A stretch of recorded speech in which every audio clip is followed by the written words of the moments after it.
بسم اللہ الرحمن الرحیم. ناظرین، پروگرام مد مقابل میں آپ کو خوش آمدید کہتے ہیں. آج کی ٹاپ سٹوری یہی ہے کہ نگران وفاقی کابینہ نے حلف اٹھا لیا اور صدر عارف علوی نے ایوان صدر میں ایک پروقار تقریب میں نگران وفاقی کابینہ سے حلف لیا. نگران وفاقی کابینہ کے حلف اٹھانے کے ساتھ ہی نگران حکومت کی تشکیل کا مرحلہ مکمل ہو چکا ہے. تاہم نگران حکومت سے متعلق متعدد سوالات ابھی دستور ان سے باقی ہیں، جس میں یہ دیکھنا ہے کہ جو نئی وفاقی کابینہ ہے آیا اس کے اندر وہ ٹیکنیکل ایکسپرٹیز ہے، یہ ٹیکنوکریٹس ہیں، یہ اپنے ایشوز کو معاملات کو سمجھتے ہیں، اور اگر دیکھا جائے تو ہر شعبے سے بہترین ماہر کا انتخاب کیا گیا. تو اب دیکھنا یہ ہے کہ جو اس وقت پاکستان کے حالات ہیں، جو وزارتوں کے حالات ہیں، ان کو یہ سنبھال پائیں گے یا نہیں. آئندہ انتخابات اور الیکشن کمیشن کا کوڈ آف کنڈکٹ، پاکستان کی معاشی صورتحال اور ڈاکٹر شمشاد اختر سابق governor state bank of Pakistan بھی رہی ہیں. ان تمام ایشوز پر بات کرنے کے لیے ہمارے ساتھ موجود ہیں پاکستان پیپلز پارٹی کے سینئر رہنما اور مرکزی سیکرٹری اطلاعات فیصل کریم کنڈی صاحب. فیصل کنڈی صاحب، پروگرام مد مقابل میں خوش آمدید. آج آپ نے دیکھا کہ نگران وفاقی کابینہ کا جو مرحلہ ہے وہ بھی مکمل ہو گیا اور 14 اگست کو وزیر اعظم جو ہیں وہ پہلے ہی اپنا حلف اٹھا چکے ہیں. اب آپ کیا توقع رکھتے ہیں کہ جو کیئر ٹیکر سیٹ اپ ہے اس کی فارمیشن مکمل ہو چکی ہے اور ریگولر گورنمنٹ کے جانے کے بعد آپ سمجھتے ہیں جو چیلنجز ہیں پاکستان کو درپیش، اس سے یہ نگران کابینہ اور وزیر اعظم نبرد آزما ہوں گے، اور جو سب سے بڑا چیلنج ہے وہ یقینی طور پہ بروقت عام انتخابات کا انعقاد ہے؟ بسم اللہ الرحمن الرحیم. دیکھیں، کیبنٹ آج انہوں نے حلف لے لیا، پہلے پرائم منسٹر نے لیا، پھر وزراء نے لیا، اور آپ اور ہم اور تمام جب ٹی وی چینلز پہ جاتے یہ ہوتا کون وزیر اعظم بنے گا پہلے تھا، پھر کون وزیر بنیں گے. جی، اب یہ سارا کچھ ختم ہو گیا. اب لسٹیں سامنے آ چکی ہیں، فیسز ٹی وی پہ آ چکے، اوتھ ٹیکنگ ہو چکی ہے، دفتر سنبھال لیں گے، ایک دو تین ان کو بریفنگز وغیرہ میں لگیں گے. میں سمجھتا ہوں کہ سب سے امپورٹنٹ ٹاسک ان کے لیے جو ہے آئندہ آنے والا الیکشن ہے کہ وہ کس طریقے سے الیکشن کمیشن کے ساتھ مل کر ان کو فورس کریں اس ملک میں فری اینڈ فیئر الیکشن ہو، کیونکہ اس تمام پولیٹیکل انسرٹنٹی ہے اور یا اکنامیکل جو ہے وہ کرائسس جو چل رہے ہیں اس کا واحد حل یہی ہے کہ ایک نئی پارلیمنٹ ہے، نئی حکومت ہے جو اس ملک کو آگے لے کر چلے. ایڈ ہاک پہ ملک نہیں چل سکتا، 6 مہینے 3 مہینے 2 مہینے ایڈ ہاک نہیں چل سکتا. نہیں چل. دیکھیں اب دیکھیں اگلا کہے گا یہ 3 مہینے کے لیے ہیں جی، اس کے بعد چلے جائیں گے، کیا کریں گے. تو ایک لانگ ٹرم ایک پلاننگ ہوتی ہے. اب جو آئے ہیں اپنے فیلڈ میں ماہر ترین لوگ ہیں، ٹیکنوکریٹس ہیں، ڈیپینڈ کرتا ہے کہ وہ کس طریقے سے اس کو آگے لے کر چلتے ہیں. ہم ان کے لیے دعا گو ہیں کہ اس جو ان کو جو ذمہ داری ملی ہے وہ ایسے طریقے سے وہ نبھائیں گے اور اس کو جو ہے وہ ملک کو آگے لے کر چلیں گے، اور جو مشکلات ہیں ان کو بھی اس پہ بھی نبرد ہو گے. اور لیٹس سی چند دنوں بعد اس کے اوپر پھر ہم دیکھیں گے، کیونکہ ابھی پہلا دن اور اب ہم جو ہے ان کو نیک خواہشات ہی ان کی لیے بیسٹ وشز ہی کر سکتے ہیں. اوکے، کیا گڈ لک کہیں کیا کہیں. جی بالکل ایسے ہی ہے. اچھا، کچھ یہ فرمائیے، آپ نے عام انتخابات کا ذکر کیا، الیکشن کمیشن آف پاکستان کی ذمہ داری ہے، لیکن نئی حلقہ بندیاں بھی ہونی ہیں. کتنا وقت لگ جائے گا نئی حلقہ بندیوں میں، اور اسی حوالے سے کیا سرائیاں کی جا رہی ہیں کہ اس میں کچھ وقت زیادہ لگ سکتا ہے؟ دیکھیں، پہلی بات تو یہ کہ میں ایز اے پولیٹیکل ورکر اس چیز کے مجھے اس چیز پہ اعتراض ہے اور تھا اور شاید ابھی بھی ہے کہ سی سی آئی اور مردم شماری کو اپروو کرنا کیوں اپروو کیا گیا. اس میں تو آپ کی پارٹی اندر بیٹھی ہوئی تھی. تو ہی میں بات اسی منطق پہ بات کروں کہ آپ نے اسمبلی توڑنے سے پہلے یا ختم ہونے سے پہلے جو بھی کہیں اس سے 2-4 دن پہلے 6 دن پہلے ہوا یہ کام کیا. آپ پھر کہتے ہیں مردم شماری ہو، اس کا مطلب آپ یہ کہہ رہے ہیں کہ جی 4 سے 6 مہینے الیکشن کمیشن کہہ رہے ہیں تو آپ سے مطلب سوال یہ پیدا ہوتا ہے. آپ مجھ سے یہ سوال کرتے ہیں اور میڈیا مجھ سے یہ سوال کرتے ہیں اور لوگ سوال کرتے ہیں کہ سیاسی پارٹیاں کیوں الیکشن سے بھاگ رہی ہیں، عوام کا سامنا کیوں نہیں کرنا چاہتی. یہی سوال ہوتا ہے نا. جی یہی ہے بالکل، وہ عوام کے سامنے کیوں نہیں آ رہی. سیاسی جماعتوں کو عوام سے نہیں. اب نے دیکھیں پیپلز پارٹی نے کئی الیکشن دیکھے ہیں جس میں ہم جیتے بھی ہیں، ہارے بھی ہیں، ہروائے بھی گئے، واٹ ایور جو بھی کریں، ہر صورتحال کا سامنا کیا. لیکن الیکشن سے بھاگنے، دیکھیں آپ آج بھی ہیں 3 مہینے الیکشن سے نہیں بھاگنے والے، 3 مہینے بعد بھی ہیں، 6 مہینے بعد ہم الیکشن میں نہیں جائیں گے، پھر عوام کا سامنا نہیں کریں گے. ہم تو وہ ہم نے کہا کہ یار جو ہے وہ پارلیمنٹ اپنی ٹائم پورا کرے، 60 دن کے اندر الیکشن ہونے چاہیے. پھر اتحادی جماعتوں نے کہا کہ نہیں، پی ڈی ایم نے کہا کہ نہیں 90 دن، ہم نے کہا چلو 90 دن، پھر بیچ میں سی سی آئی آ گئی ہے.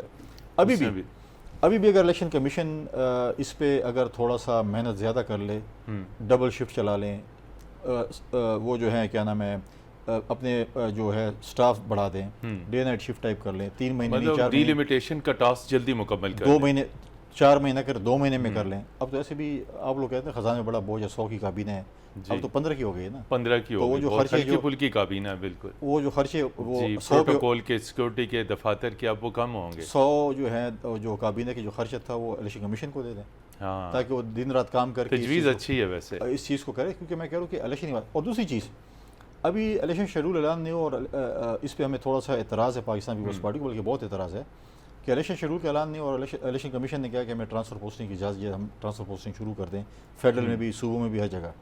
آپ الیکشن شیڈول دے دیں، اور پھر اس کے بعد کر لیں.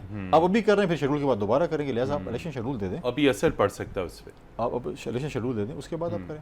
لیکن آج تک تو ابھی تک تو آج میرے خیال میں چیف جسٹس صاحب اور چیف الیکشن کمیشنر کی ملاقات بھی ہوئی ہے. ہم ہوپ فل ہیں کہ بہت جلد الیکشن شیڈول آئے گا تاکہ ہم جائیں میدان میں اور پھر الیکشن لڑیں. ٹرانسفر تبادلوں سے کیا فرق پڑتا ہے؟ کیوں مختلف سیاسی جماعتوں میں تشویش پھیل جاتی ہے کہ اپنی مرضی کا چیف سیکرٹری، فلانے پس منظر کا چیف سیکرٹری؟ یہ واقعی ان سے جو بیوروکریسی ہے اس سے کچھ فرق پڑتا ہے؟ بالکل پڑتا ہے. دیکھیں ہر صوبے میں ہر ضلع میں پڑتا ہے. جب آپ اپنی ٹیم لے کے آتے ہیں، اپنا چیف سیکرٹری لے کے آتے ہیں، اپنی سیکرٹریز لے کے آتے ہیں، پھر نیچے افسران لے کے آتے ہیں، آپ ایک پولیٹیکل پارٹی کے ایک نمائندے ہیں، آپ کے لوگ آ جاتے ہیں، تو میں کیا کروں گا؟ وہ تو بولیں گے جی مجھے جیسے متین صاحب کہیں گے ویسے کام. قدرتی طور پہ ان کا جھکاؤ ایک اس پارٹی کی طرف ہے. نہیں، جب آپ کسی کو لائیں گے، جب آپ کسی کو لائیں گے تو آپ کی کام کرے گا نا، میرے کام نہیں کرے گا. بالکل. تو لہٰذا یہ چیز تھی. ابھی جب نگراں حکومت خیبر پختونخوا کی تھی، وہاں پر یہی سسٹم تھا. سیکرٹریز اور سارے ڈپارٹمنٹس کے جو لوگ تھے وہ ایک ہی جماعت کے تھے. وہ کہتے ادھر سے فون آئے گا تو ہم کام کریں گے. تو پھر یہ کہاں کی نگراں حکومت ہو گئی؟ یہ تو الیکٹڈ حکومت ہو گئی تھی، جس پہ ہم نے اعتراضات اٹھائے. الیکشن کمیشن کو لیٹ خیال آیا، چلو خیال آ گیا 6 مہینے بعد کہ جی ان کو ہٹائیں جو پولیٹیکل لوگ ہیں وزراء کو، تو انہوں نے ہٹا دیے. اب ہم امید کرتے ہیں کہ ٹیکنوکریٹس آئیں گے اور ایکول پلینگ فیلڈ تمام جماعتوں کو ملے گی اور الیکشن لڑیں گے. ایکول پلینگ فیلڈ آپ سمجھتے ہیں ملے گی؟ ملنی چاہیے. اور یہ الیکشن کمیشن اور اس نگراں حکومت کا کام ہے کہ تمام کو ایکول پلینگ فیلڈ ہے. عوام بشمول پی ٹی آئی. بشمول P T I. Pakistan Peoples Party کا دیکھیں بالکل کلیئر موقف ہے کہ کسی جماعت پہ پابندی نہیں ہونی چاہیے. پاکستان پیپلز پارٹی کسی جماعت پہ پابندی نہیں ہونی چاہیے. پاکستان پیپلز پارٹی پہ مشرف دور میں آپ کو یاد ہوگا پابندی لگی تھی. بالکل. پاکستان اور پیپلز پارٹی پارلیمنٹیرین بنی تھی. اور پھر امین فہیم صاحب خدا بخش اس کو ہم نے اس کا ہیڈ بنایا تھا. اور پھر ہم وہ الیکشن لڑے. اور پھر بھی ہم نے کافی زیادہ ہمارے اس کے باوجود بھی ہمیں روکا گیا، ہم نے ووٹ لے. پھر پیٹریاٹ بنائی گئی اس کے اندر. بالکل پیٹریاٹ بنی تھی جس میں راؤ سکندر صاحب، فیصل صالح. اب جو ہے ہم یہ کہتے ہیں کہ اگر کسی جماعت کا لیڈر، کسی جماعت کا عہدیدار، کسی جماعت کا ورکر اگر کوئی غلط پریکٹسز میں انوالو ہے تو ان کو سزا دیں. پارٹی کو سزا نہیں ہونی چاہیے. ہم کہتے ہیں اگر عوام نے ووٹ دینے ہمیں دینے یا کسی اور جماعت کو دینے، پارٹیاں برقرار رکھیں، ان پہ پابندی مت لگائیں. تو یہی اصول آپ سمجھتے ہیں پی ٹی آئی کے ساتھ؟ پھر آپ دیکھیں، آپ اپنے افغانستان کی طرح وہ کرنا چاہتے ہیں. افغانستان میں آج میں نے دیکھا کہ انہوں نے پولیٹیکل پارٹیز پر پابندی لگا لی، کوئی سیاست نہیں ہوگی. تو پھر آپ یو آر فالوئنگ افغانستان. اچھا، کے پی کا بڑا اہم رول ہے پورے پاکستان میں اور بڑا اثر پڑتا ہے پاکستانی سیاست کے اوپر. آپ کیا سمجھتے ہیں کہ گزشتہ جو پی ٹی آئی کا دور حکومت تھا اور اس کے بعد نگران سیٹ اپ تو ظاہری بات ہے اتنے کام نہیں کر سکتا تھا جتنا ایک ریگولر سیٹ اپ میں، کوئی واقعی سماجی اور اقتصادی ترقی کے اعتبار سے کچھ اشاریے تبدیل ہوئے یا صورتحال ویسے کی ویسی ہے؟ بالکل غیر جانبداری سے دیکھیں، میں یہ نہیں کہوں گا کہ انہوں نے 9 سال حکومت کی اور میں ایک پولیٹیکل ان کا جو اپوننٹ ہوں بولوں گا یہ چیز ہے.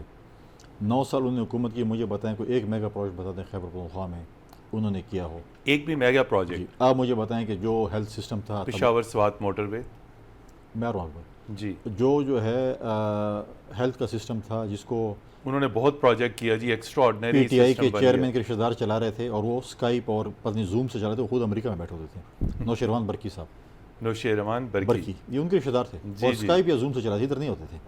آ جاتے 3-4 مہینے بعد 1-2 دن وزٹ کرتے تھے. آپ مجھے بتائیں کہ میں نے ہمیشہ چیلنج کیا ہے تمام سیاسی جماعتوں کو کہ آپ آئیں، ڈیلیگیشن بنیں اور میڈیا ہمارا جج بنے. میڈیا کے لوگوں، ہم جاتے ہیں سندھ میں، ہم جاتے ہیں پنجاب میں، کے پی میں اور موازنہ کرتے ہیں ہیلتھ کے نظام. کس کا نظام ٹھیک ہے، کس کا؟ ایم ٹی آئی آ کے آپ نے ستیہ ناش کر دیا. آپ نے جس طریقے سے مطلب ایک قسم کا سیمی پرائیویٹائز ہسپتال کر دیے. پھر آپ نے جو اس موٹر وے کی بات کی، اس کا تو جب اس ملک میں سزا جزا کا نظام آئے گا تو پھر آپ کو پتہ چلے گا کہ موٹر وے جو سوات کی موٹر وے کیسے بنی، کس طریقے سے بنی، پھر مبینہ کرپشن بی آر ٹی کا پتہ چلے گا، پھر مالم جبے کا پتہ چلے گا، پھر بلین ٹریز کا پتہ چلے گا. بہت سی ایسی چیزیں ہیں. لیکن مسئلہ اس ملک میں یہ ہے کہ ہمیشہ یہ ملک نظر ضرورت کے تحت چلتا ہے. اور جو ہے آپ کا صرف جو ہے آپ کا نیب جو ہے وہ پولیٹیکل وکٹمائزیشن کے لیے، پارٹی توڑنے کے لیے، لوگوں کو پارٹی عام ٹوسٹ کر کے پارٹی جو شفٹنگ کے لیے، اس کے لیے نیب استعمال ہوا، یا پھر سرکاری ملازمین کے لیے ہوا ہے. میں سرکاری ملازم ہوں، میں نے سیاسی احتساب نہیں کیا اس نے. مجھے بتائیں کس کو کیا؟ یہی تو میں آپ سے 9 سال ہو گئے ہیں ہم یہاں پہ چیخ رہے ہیں، بی آر ٹی پہ بھی چیخ رہے ہیں، ہم مالم جبہ پہ بھی چیختے ہیں، ہم جو ہے یہ ایکسپریس وے پہ بھی چیخ رہے ہیں. غلط کر رہے ہیں. فار ایگزامپل آپ کہہ رہے ہیں آپ غلط ہیں، کر لینا ایک بار، کیوں نہیں کرتے؟ تلاشی کیوں نہیں دیتے؟ یہ تو مشہور تھے نا تلاشی دینے کے لیے، تو ہم نے تو کوئی نہیں کی. پھر آپ جب پھر ہر کیس جو بھی آیا سپریم کورٹ کے پیچھے ایف آئی اے کے پیچھے چھپ جاتے ہیں، ادھر جاتے جج بھئی انہوں نے کرپشن، ہم کہتے ہیں ہم غلط ہیں، انہوں نے کرپشن نہیں کیا، ہم غلط ہیں، چلو انکوائری ہونے دیں نا. ہاں انکوائریز میں پیش ہوں. تو اس لیے میں کہتا ہوں نیب جو ہے وہ ہوا برائے تواں کے ادارے، سرکاری ملازم کو پکڑتے ہیں. تم نے 1 کروڑ روپے کھا لیا، 50 کروڑ دے دو، 50 تمہارے جو ہے وہ کلیئر چٹ مل گئی تمہیں. یہ آپ قومی احتساب بیورو پہ بڑا سنگین الزام لگا رہے ہیں، اغوا برائے توان. آپ مجھے بتا دینا، آپ مجھے بتا دیں کون کون سی جگہ پہ انہوں نے کیا کیا. مجھے ایک بتا دیں کہ انہوں نے کہا ہے روزانہ الزامات آپ کی چینل پہ آتے ہیں، اتنے سو فلاں کھا گیا ہے، اتنے سو کوئی فلاں کھا ریکوری گیا. نہیں ہے. بریک پہ جانے اور بریک کے بعد واپس آئیں گے تو نیشنل اکاؤنٹیبلٹی بیورو کے اوپر فیصل کریم کنڈی صاحب کے بڑے شدید تحفظات ہیں، ان سے ان کے تحفظات مزید جانیں گے. ہمارے ساتھ رہیے گا. جی ناظرین، پروگرام مد مقابلے میں خوش آمدید، اور ہمارے آج مد مقابلے ہیں فیصل کریم کنڈی صاحب. فیصل کریم کنڈی صاحب، نیشنل اکاؤنٹیبلٹی بیورو کے اوپر آپ کے جو تحفظات ہیں، یہ تاثر لگ رہا ہے کہ پولیٹیکل پارٹیز نہیں چاہتی کہ کسی قسم کا احتساب ہو اور کھلا میدان ہو، کوئی پوچھنے والا نہ ہو. جی کیا یہ تاثر صحیح ہے؟ نہیں، یہ تاثر غلط ہے. دیکھیں تو پھر نیب قانون میں ترمیم بھی کی گئی، اس کے پر کاٹ دیے گئے. دیکھیں جب آپ کسی فوج کے خلاف اگر آپ بات کریں یا احتساب کی بات کریں تو آپ کہیں گے یہ غدار وطن بن وہ تو اور قانون لاگو ہوتا ٹھیک ہے. ہے. آپ جوڈیشری کی بات کریں تو کہتے ہیں جی آپ کنٹیمپٹ آف کورٹ میں آ جائیں. جی اس میں بھی لا موجود ہے. ایک توہین عدالت کے ہم مرتکب. سیاستدان ہیں جس کو آپ کہتے ہیں کہ یہ ہمارا جمہوری حق ہے، اور یہ ٹھیک ہے، ہم عوامی نمائندے، ہمارے جمہوری حق ہے. جمہوری حق کیا ہے؟ کہ ان کا احتساب ہو اور جی بالکل، اور کہتے ہیں ہمارا اپنا سسٹم ہے، آپ کون ہیں کہ جب آپ پاور میں آتے ہیں تو اثاثہ جات کتنے ہوتے ہیں، جب رخصت ہوتے ہیں تو اثاثہ جات نہیں بتائے جاتے ہیں. نہیں وہ بھی پتہ کریں، لیکن صرف ہم یہ کہتے ہیں کہ صرف ہم نہ ہو، پاکستان میں جو بھی ٹیکس پیئر کے پیسوں پہ ہے ان سب کو، آپ کا بھی ہونا چاہیے، میرے بھی، اور ویب سائٹ پہ ہونا چاہیے کہ تمام لوگ بھی ہو، اسٹیبلشمنٹ ہر کوئی ہو، اور بیوروکریسی بھی ہو، اس پہ ویب سائٹ پہ ہو جو بندہ اگر رائٹ ٹو انفارمیشن کیا ہے. ہاں یہ میں قانون نے ہے. دیکھنے میں نے کنڈی صاحب کا دیکھا، اب مجھے بتائیں کہ یہ چیزیں میں آپ کا دیکھو کلک کروں مجھے پتہ چل جائے اس میں کیا ہے. لیکن دوسری چیز یہ ہے کہ دیکھیں میں نے اس لیے یہ کہا ہے کہ جب ہماری حکومت 2008 سے 13 تھی، مجھے بتائیں کوئی پولیٹیکل پریزنر تھا پچھلی حکومت؟ قیدی قتل نہیں تھا. ٹھیک ہے. اب پچھلی حکومت جب تھی پی ٹی آئی کی، وہ پہلے آپ کو جیل میں ڈالتے تھے، پھر کہتے اپنے آپ کو بے گناہ ثابت کرو. ٹھیک ہے. اور پھر کیسز آپ سے مراد چینلز پہ آ گیا، ٹی وی پہ بریکنگ نیوز، اتنے 100 ارب کا اسکینڈل پکڑا گیا، یہ ہو گیا، اور بعد میں پتہ چلتا ہے باعزت بری ہو گئے. شہزاد اکبر صاحب نے وہ جو سیریز آف پریس کانفرنسز اور ٹیٹیاں اور ڈاکومنٹس پیش کرتے تھے، احتساب بعد میں شہباز شریف صاحب کلین چٹ لے کے نکل گئے، اور وہ روزانہ پتہ نہیں پی آئی ڈی میں یا پی ٹی وی میں اتنے بنڈل جو ہے نا، اتنے بنڈل فائلز اور ٹیٹیز اور رسیدیں پھٹا پھاڑ نکلا چوہا. اب وہ کیا کہتے ہیں لندن سے بیٹھ کے، ابھی لندن سے بیٹھ کے کیا کہتے ہیں کہ سارا انہوں سے یو ٹرن لے لیا. یار یہ اب آپ نے ٹیکس پیئر کی، اب کوئی پوچھو تو صحیح کہ آپ نے ٹیکس پیئر کے پیسے ضائع کیے، آپ نے لوگوں پہ الزامات لگائے، خالی تفتیش کرنے پہ اربوں روپے لگ گئے، آپ نے کریکٹر سیشن لوگوں کی، اس کے بعد کیا ہوا کہ نہیں یہ تو غلط تھا اور مجھ سے کروایا گیا. تو یہ اس مطلب ہے یہ چیزیں ہم جب دیکھتے ہیں نا تو افسوس ہوتا ہے. میں کہتا ہوں اگر میں غلط ہوں، میری پارٹی میں کوئی غلط ہے، بالکل اس کو ٹانگ دیں، لیکن یہ نہیں کہ آپ ایک مہینہ اس کی کریکٹر سیشن کریں، اتنے کھا گیا، یہ کر دیا، وہ کر دیا، اس کے بعد پتہ چلے جی کچھ بھی نہیں. تو یہ چیزیں جو ہے، یہ چیزیں میں سمجھتا ہوں کہ آپ یہ سمجھتے ہیں کہ جو ہے وہ بدعنوانی کے خلاف جنگ کا نعرہ لے کر جو پی ٹی آئی سامنے آئی تھی، تو وہ کچھ ریکور بھی کر سکی، کچھ کر سکی یا کچھ نہیں کر سکی، بلکہ خود ہی اسی ندی میں اس نے بھی ہاتھ دھوئے؟ دیکھیں آپ مجھے بتائیں کہ ان کے جو کیسز ابھی آ رہے ہیں اور سب کے سامنے میں جو صرف کے پی کے کچھ چیزوں کی بات کی، تو صرف میں نے انیشیلی بات کی، باقی جو چیزیں ان کی آئی ہیں، جو پارٹی فنڈنگ ان کا ہے، پروہیبٹڈ پارٹی فنڈنگ اس کا ہوا ہے، فارن فنڈنگ کیس میں چیزیں ثابت ہو چکی ہیں. اب وہ ہم نے تو نہیں کیا نا، اپنی پارٹی کے لوگوں نے کیا ہے نا. یا تو کہے کہ یہ اپوزیشن نے کیا ہے اس وقت کی، اور باقی ان کے اوپر جو اسکینڈلز ہیں، اکبر ایس بابر ان کے خود فاؤنڈنگ جو ہے ممبر ان کے اوپر آئے ہیں. ہم کہتے ہیں، میں تو کہتا ہوں میری پارٹی میں اگر غلط لوگ ہیں ٹانگ دیں، لیکن یہ نہیں ہے کہ آپ کہیں کہ جی ہم مدینہ کی ریاست بنانے ہیں. ادھر آپ نے جو آپ مجھے بتائیں نا کہ جو چل رہا ہے 190 ملین کا جو چل رہا ہے کیس، کس چیز کا چل رہا ہے؟ یا آڈیو لیکس آئی ہیں، القادر کیس کا حوالہ آپ دے رہے ہیں. اچھا، پھر جو آڈیو لیکس آئی ہیں، کیا کیا مطلب ہے کہ اس وقت کی بشرا بی بی نے کیا کیا فون کال کیا ٹیپ نہیں ہوئی، کیا وہ فرق ہوگی کیا ریکارڈ نہیں ہوئی. یہ تو ہر سیاسی جماعت میں ایسا ہوتا ہے. پی ڈی ایم کی جماعت تھی، اس کے اندر بھی چیزیں اندر سے کنٹرول ہوتی تھیں.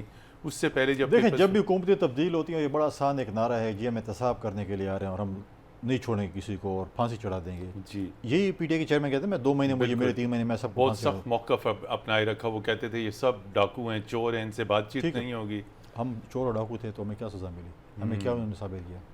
حکومت ان کی تھی نا، سارا کچھ ان کی تھی. بالکل. تو کیا کر کے دیا؟ الٹا اپنے لوگوں کو نہیں سنبھال سکے جنہوں نے چوری اور ڈاکے مارے. تو یہ چیزیں کرنا میں سمجھتا ہوں کہ بڑا افسوسناک ایک عمل ہے.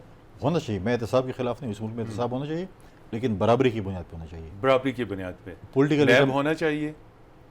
اگر یہ نیب ہے تو اللہ ہی حافظ ہے. ٹھیک ہے، اس میں کیا اصلاحات آپ چاہتے ہیں؟ نہیں آپ مجھے بتا دینا کہ آپ تو بہت ہی مطلب ہے کہ میں کیا پہنچے ہوئے بندے کہہ سکتا ہوں نا، یہ بہت آپ ویجیلنٹ ہے. آپ نے کئی اسمبلیاں آتی دیکھی ہیں، جاتی دیکھی ہیں، کئی حکومتیں آتی اور جاتی دیکھی ہیں. آپ مجھے بتائیں کہ یہ نیب جو بنا ہے ادارہ، آپ مجھے اس کی کارکردگی آپ مجھے بتا دیں ایز اے نیوٹرل پرسنالٹی کہ اس نیب کی کارکردگی کیا ہے سوائے سرکاری ملازمین کے یا کسی پٹواری اور یہ ایکسن اور ایس ڈی او اور یہ ان لوگوں کو.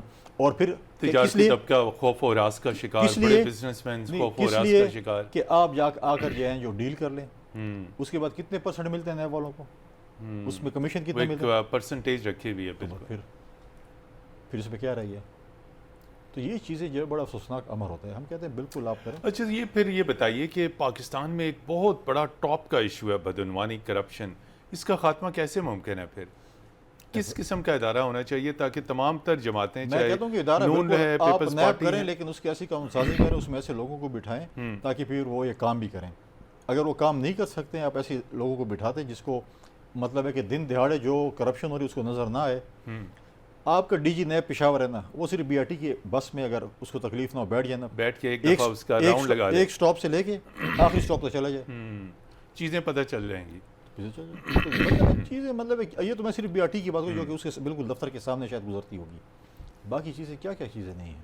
آپ رخصت ہونے والی حکومت میں وزیر مملکت بھی تھے. کچھ غیر جانبداری سے بتائیے گا کہ عوام کو ریلیف نہیں مل سکا. سارا ملبہ تو تحریک انصاف کی گورنمنٹ پہ ڈالا جاتا ہے، لیکن 16 ماہ کی گورنمنٹ میں جو 16 ماہ کی مدت ہے اس میں مہنگائی کی شرح میں خوفناک اضافہ ہوا، افراط زر بڑھا، عوام کی قوت خرید بالکل گر گئی. آخر کیا وجہ ہے کہ عوام کو کوئی اکنامک ریلیف نہیں دے سکے؟ دیکھیں 16 مہینے کی جو حکومت تھی اس میں جو حکومت ہمیں نارملی ایک ایس او پی ہے، ہم جب بھی جو حکومت آتی ہے ہمیں ورثے میں جو ملی چیزیں، جو ورثے میں ملی چیزیں وہ اور چیزیں. دیکھیں آئی ایم ایف کی ڈیل ہوئی حکومت کی، وہ تو ایک اچھی چیز ہے کہ پاکستان کو ڈیفالٹ ہونے سے بچائے. وہ اس سے پہلے جب ہوئی اس کو جو ہے آپ نے جو شرائط تھے آپ نے اس کو فالو نہیں کیا. اس کے بعد آپ نے وہ ہمارے جب دوسرا آئی ایم ایف ڈیل اس ڈیل کو گڑبڑ کیا، اس کو خراب کیا. جب دوسری ڈیل جب ہماری حکومت میں ہو رہی تھی اس میں آپ ملک کے خلاف بات کر رہے تھے کہ نہیں ہونے دیں. یہ انہوں نے پہلے کہا کہ آپ سے پہلی حکومت جو کی تھی اس نے ہمیں آنر نہیں کیا. ٹھیک اب کیسے کریں گے؟ اس میں بڑا مشکل سے ہم نے اعتماد بحال کیا، ملک کو ڈیفالٹ سے بچا. مشکل حالات تھے. ہم سمجھتے ہیں کہ ملک کو عوام کو ریلیف دینے کے لیے آئے تھے، لیکن مشکلات کی وجہ سے ہم نہیں دے سکے. پیٹرول کی قیمتیں بھی چڑھیں، بجلی کی قیمتیں بھی چڑھیں، گیس کی قیمتیں بھی چڑھیں. مسائل تھے، مشکلات تھے اور اس کو لوگوں کو احساس ہے. اگر لوگ سمجھتے ہیں کہ کسی قصوروار ہم ہیں تو لوگ ہمیں ووٹ نہیں کریں گے. اور جو رشین آئل تھا 50 روپے لیٹر والا، وہ کہاں گیا؟ 50 روپے لیٹر والا آئل بھی آیا تھا، 50 روپے لیٹر والا ہیلی کاپٹر بھی آیا تھا. وہ تو تحریک ہے، آپ چیزوں کو ادھر ادھر نہیں میں کہتا ہوں دیکھیں 55 روپے والا تھا، وہ تو 55 روپے پر کلومیٹر والا 5 روپے کم پہ تھے. جی یہ رشین آئل 50 روپے لیٹر والا. آخر عوام کو ریلیف پیٹرول میں کیوں نہیں مل سکی؟ جاتے جاتے آپ کے وزیر خزانہ جو ہیں اس وقت کے اسحاق ڈار صاحب ایک خوفناک ڈز لگا گئے اور ابھی نگران حکومت نے بھی ایک ڈز لگا دی. دیکھیں جی تو رشین آئل کہاں گیا پہلے یہ بتائیے. رشین آئل آیا، رشین آئل انہوں نے وہ کیا. اب چاہیے تو یہ تھا کہ ہمارے رشین اور عالم سے ہماری چیزیں جو ہے کچھ ریلیف ملتا. ریلیف بالکل ملتا.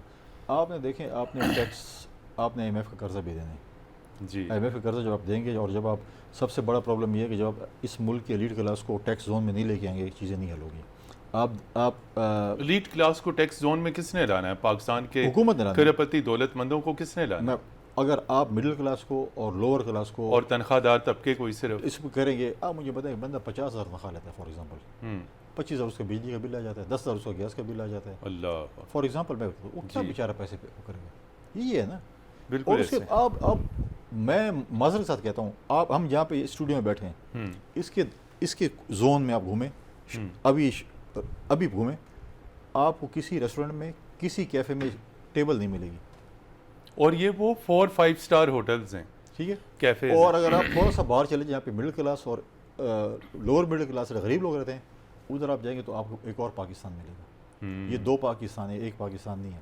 تو یہ ہماری حکومت کا قصور ہے, چاہے وہ میں ہوں, چاہے آپ ہیں, چاہے کوئی اور ہے, کہ جب تک ہم ان لوگوں کو جو ہے یہ ٹیکس زون میں نہیں لیں گے, ٹیکس نیٹ میں جب نہیں لائیں تک گے. دیکھیں, اور جب تک ہم اپنے کسانوں کو کھڑا نہیں کریں گے اپنے پاؤں پہ, ان کو ریلیف نہیں دیں گے. پاکستان زرعی ملک ہے اور زراعت ہی آپ کو اس ملک کو پاکستان کی بیک بون ہے. یہاں پر لیتے ہیں ناظرین ایک بریک, اور بریک کے بعد جب ہم واپس آئیں گے تو کنڈی صاحب سے ہم پوچھیں گے کہ آئندہ انتخابات میں کیا پیپلز پارٹی کسی کے ساتھ سیٹ ایڈجسٹمنٹ کرنے جا رہی ہے, کوئی نیا اتحاد بن رہا ہے. اس حوالے سے متعدد سوالات ہیں جو اس پہ ان کے جواب کے ہم منتظر ہوں گے. ہمارے ساتھ رہیے گا. جی ناظرین, مد مقابل میں خوش آمدید, اور ہمارے مد مقابل ہیں فیصل کریم کنڈی صاحب. آپ پارٹی کے مرکزی سیکرٹری اطلاعات ہیں. کچھ یہ بتائیے کہ آئندہ کا جو انتخابی مارکہ ہوگا, کچھ اس کے اوپر پارٹی میں سوچ بچار ہو رہی ہوگی, کوئی اسٹریٹجی بنائی جا رہی ہوگی. کیا اکیلی پاکستان پیپلز پارٹی انتخابات میں کودے گی, اور یا کسی کے ساتھ سیٹ ایڈجسٹمنٹ ہے, کوئی الائنس ہے؟ کراچی کی جو پالیٹکس ہے وہ ڈیفرنٹ ہے, وہاں پہ MQM بھی ہے, وہاں پہ جماعت اسلامی بھی ہے, وہاں پیپلز پارٹی بھی ہے, اور KP میں تو بہت سارے ایلیمنٹس ہیں, پنجاب میں بھی بہت سارے, ایک نئی کنگز پارٹی بھی آئی ہوئی ہے. تو آپ کیا سمجھتے ہیں, کیا پیپلز پارٹی سیٹ ایڈجسٹمنٹ کسی پارٹی کے ساتھ کرے گی, کوئی الیکٹرل الائنس ہوگا؟ ماضی میں 93 کی طرح آپ نے دیکھا تھا پیپلز ڈیموکریٹک الائنس بنا تھا. تو کیا صورتحال, کچھ بتائیے. دیکھیں, ہر صوبے میں ڈفرینٹ ڈائمینشنز ہیں. جیسے آپ نے بات کی سندھ کے الگ ڈائمینشن ہے, KP کے علیحدہ ہیں, اور پنجاب کے علیحدہ ہیں, بلوچستان کے اس سے علیحدہ ہیں. اب میں سمجھتا ہوں کہ ایک الائنس کرنا بہت مشکل بات ہوگی. الائنس بنانا مشکل بات ہوگی, کیونکہ دیکھیں اب 11 جماعتوں کا مطلب ہے کہ حکومتی اتحاد تھا. PDM پلس اتحادی جماعتیں, MQM پیپلز پارٹی اور ANP جو ہے وہ اس PDM کا حصہ نہیں تھی. اب آپ اگر کہیں کہ 13 جماعتوں کا اتحاد کریں تو کون سی جماعت کہاں پر قربانی دے گی اپنے کینڈیڈیٹ کی؟ ٹھیک ہے, بڑا مشکل ہو جاتا ہے اتنا بڑا. 11 بھی چھوڑ دیں, 3-4 جماعتیں 5 ہی لے لیں, وہ بھی مشکل ہوگا. آپ لے لیں سپوز پیپلز پارٹی, MQM اور یہ اتحاد میں تھے سندھ میں. اگر آپ KP میں لے لیں, وہاں تو کتنی جماعتیں اتحاد ہیں, جی وہاں تو بہت بڑے بڑے کئی جماعتیں. لیکن یہ پارٹی لیڈرشپ نے فیصلہ کرنا ہے. میں سمجھتا ہوں سیٹ ایڈجسٹمنٹ شاید ہو جائے, لیکن الائنس مجھے مشکل نظر آ رہا ہے. پھر بھی پارٹی لیڈرشپ نے فیصلہ کرنا ہے کہ انہوں نے کیا فیصلہ کرنا ہے, کیا چیز نہیں کرنی, کیونکہ کہیں پہ آپ کو الائنس جو ہے وہ سوٹ کرتا ہے, کہیں پہ نہیں کرتا. تو یہ چیزیں پارٹیوں کو دیکھنی پڑیں گی. تو یہ جب آئے گا الیکشن, ابھی بیٹھیں گی پارٹی لیڈرشپ, اس کے بعد جو ہے وہ اس پہ دیکھیں گے کہ انہوں نے کیا کرنا ہے کیا نہیں.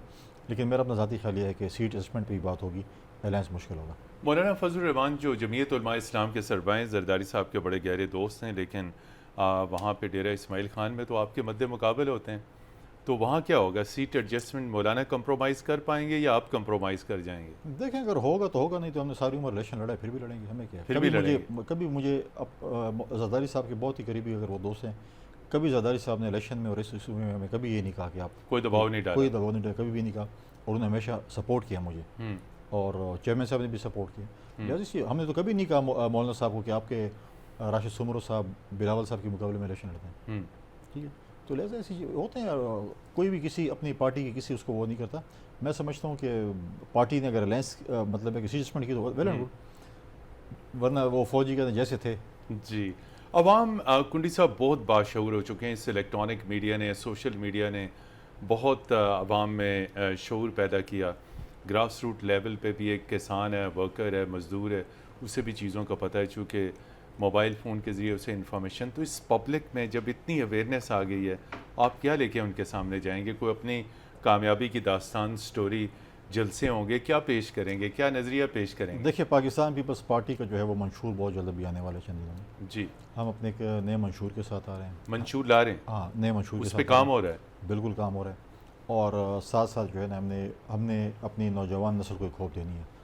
ہوپ دینی ہے. 66 دیکھیں 60% پرسنٹ تقریباً پلس وہ ایک نوجوان پاکستان کا نوجوان ہے, اور اس کو آپ نے ایک امید یہ دینی ہے کہ آپ حکومت بنانے کے بعد آپ کیا کچھ کر سکتے ہیں ان کے لیے, کیونکہ وہ آپ کو بڑا کلوزلی آپ کو فالو کر لیں. اور میں سمجھتا ہوں کہ اس ملک میں واحد پاکستان پیپلز پارٹی جس کا ایک نوجوان پارٹی ہیڈ ہے. چیئرمین بلال بھٹو زرداری صاحب کے مقابلے میں آپ دیکھ لیں کون نوجوان ہے. ایسے کہنے سے تو ہر کوئی کہہ سکتا ہے کہ میں نوجوان ہوں, لیکن ہم نے اگر ہوپ نہیں دی, پاکستان پیپلز پارٹی نے اگر نوجوانوں کو امید نہیں دی تو کون دے گا پھر؟ دیکھیں آپ ہمارے منشور کے ماضی میں بھی اگر ہمارے منشور دیکھیں, ہم نے خواتین کے لیے, نوجوانوں کے لیے, اقلیت کے لیے, تمام مختلف فکر کے لوگوں کے لیے ہم نے ایک اپنا وہ دی. اور انشاءاللہ بہت جلد ہمارا جو ہے آئین آنے والا ہے, جو اپنا مینیفیسٹو آنے والا ہے, اور باقی جماعتوں کو بھی آئے گا. اور ہر کسی کو حق ہے کہ وہ اس مینیفیسٹو کو اسٹڈی کرے. جو مینیفیسٹو جس کو بھی اٹریکٹ کرتا ہے لوگوں نے ادھر ووٹ کرنا ہے. انتخابات میں آپ کو کچھ خدشہ ہے کہ نتائج میں کوئی گڑبڑ ہو سکتی ہے؟ اور یہ نمبر 1, اور نمبر 2 اسی کے ساتھ جڑا ہوا کہ شفاف اور صاف انتخابات, یہ بہت جسے کہتے ہیں فریکوینٹلی اس کے اوپر بات کی جاتی ہے, کیسے ممکن ہے؟ ہمارا یہ تھا کہ میرا ذاتی طور پہ یہ خیال تھا کہ ایک سیاستدان کو جو ہے نگراں وزیر اعظم ہونا چاہیے. ایک سیاستدان کو جی نگراں وزیر اعظم ہونا چاہیے, پولیٹیشنس کو ہونا چاہیے, کیونکہ پولیٹیشین کو یہ احساس ہے کہ کیا مشکلات ہوتی ہیں الیکشنز میں. جی, لیکن وہ پھر ان کا الیکشن میں بھی لڑنے کا دل ہوتا ہے, اسی لیے ان کو نہیں لگایا جاتا. تو ابھی جو ہے میں سمجھوں کاکڑ صاحب سینٹ میں تھے, وہ انہوں نے کبھی بھی فیلڈ پالیٹکس میں حصہ نہیں لیا. وہ نہ ایم پی اے کا الیکشن لڑے, نہ ایم این اے کا الیکشن لڑے. وہ ایک سیاستدان کو تو انہیں پولیٹیکل پلس وہ نہیں محسوس کر سکتے. نہیں, اس کو پتہ ہے کہ جب وہ پارلیمنٹ میں تھے ان کو پتہ ہے کہ سیاستدانوں کیا مسائل ہیں. جب وہ ترجمان تھے بلوچستان کے, ان کو پتہ ہے انہیں بھی پتہ تھا, بات کرتے تھے پولیٹیکل ایشوز پہ جواب دیتے تھے. ان کو پتہ ہے کہ الیکشن کس طرح چوری کیے جاتے ہیں. اور ہم یہ امید کرتے ہیں کہ کاکڑ صاحب کس طرح چوری کیے جاتے ہیں بتائیے. ہم یہ امید کرتے ہیں کہ کاکڑ صاحب کی جو ہے سربراہی میں آر ٹی ایس سسٹم نہیں سوئچ آف ہوگا.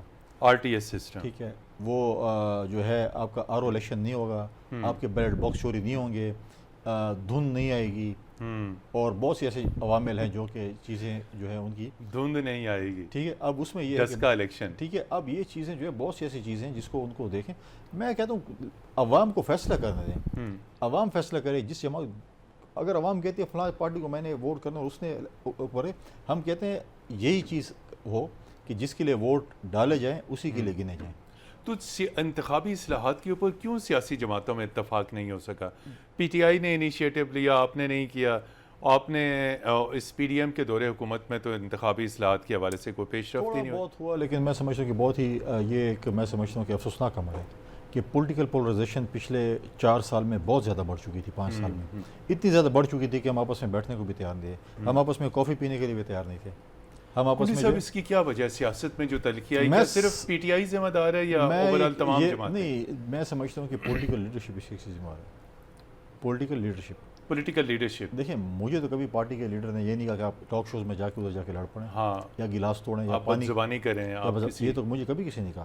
ہاں, اگر پیپلز پارٹی ہے مجھے یہ یقین ہے, اور آپ نے دیکھا بھی ہے کہ کبھی بھی ہمارے کسی بھی شخص نے کوئی بد زبانی یا غلط بات کی ہے, کسی کے اوپر مگ کا حملہ نہیں کیا, پانی نہیں پھینکا, پارٹی لیڈرشپ نے اس کے اوپر ایکشن لیا, اس کو کہا کہ آپ نے غلط کام کیا. جی, لیکن اب ماضی میں ایسے ایسے لوگ اور ایسے ایسی ہیں, آپ دیکھیں آپ نے پارلیمنٹ کور کی, یہ جو ڈیبیٹس پچھلے 5 سال میں پارلیمنٹ میں ہوتی, یہ ڈیبیٹوں سے دیکھتے جب آپ ڈپٹی اسپیکر تھے اس وقت کی بھی یہ ڈیبیٹ تھی جو آپ پارلیمنٹ میں 5 سال میں دیکھی, کبھی آپ نے ایسی ڈیبیٹ سنی؟ پیتھیٹک. آپ کسی یوتھ کو نہیں لے جا سکتے, آپ کسی اسکول کالج یونیورسٹی کے ڈیلیگیشن نہیں لے جا سکتے کہ وہ دیکھیں گے سیاستدان کیا کر رہے ہیں یہاں پر. انسپریشن لیتے ہیں پارلیمنٹ سے. آپ ماضی کی میں پولیٹیکل جو ماضی کے لیڈر تھے, چاہے وہ بھٹو صاحب تھے, چاہے وہ ولی خان تھے, چاہے وہ مفتی محمود تھے, چاہے شہید بے نظیر بھٹو تھی, ان کی بڑی تاریخی تقاریر ہوتی تھی, لوگ سننے کے لیے اعتزاز احسن صاحب کی بڑی تقاریر سننے کے لیے جاتے تھے.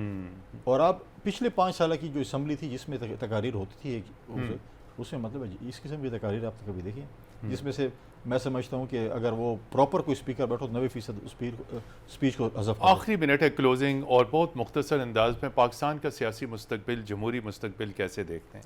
میں بہت ہوپفل ہوں پاکستان کے سیاسی اور جمہوری مستقبل کے لیے. دیکھیں پاکستان میں ابھی 3 پارلیمنٹ نے ٹائم پورا کیا ہے، اور آئندہ بھی آپ اگر ہم مقابلہ کریں باقیوں کے ساتھ، ابھی ہم بڑے ینگ ہیں، اس میں میچورٹی کے ساتھ ابھی ہم بڑے ینگ ہیں، اور ان شاء اللہ تعالیٰ ہم یہ منزل طے کرتے جائیں گے. ینگسٹرس کو چانس ملتا رہے گا، سینئر سے سیکھیں گے اور اس ملک کو آگے لے کر چلیں گے. آگے لے کے چلیں گے. یقینی طور پہ سینئر سے سیکھتے جائیں گے اور ملک کو آگے لے کے چلنا ہے. ان کا کہنا ہے کہ پاکستان کا جمہوری اور سیاسی مستقبل تابناک ہے. انتخابات شفاف انداز میں ہونے چاہیے. انتخابات میں تاخیر سے یقینی طور پہ جو جمہوری تسلسل ہے اس کے اوپر فرق پڑ سکتا ہے. فیصل کریم کنڈی صاحب، آج مد مقابل میں آپ ہمارے ساتھ شریک گفتگو تھے، آپ کا بہت شکریہ. مد مقابل کی ٹیم کو اگلے ہفتے تک کی اجازت دیجیے. خدا حافظ.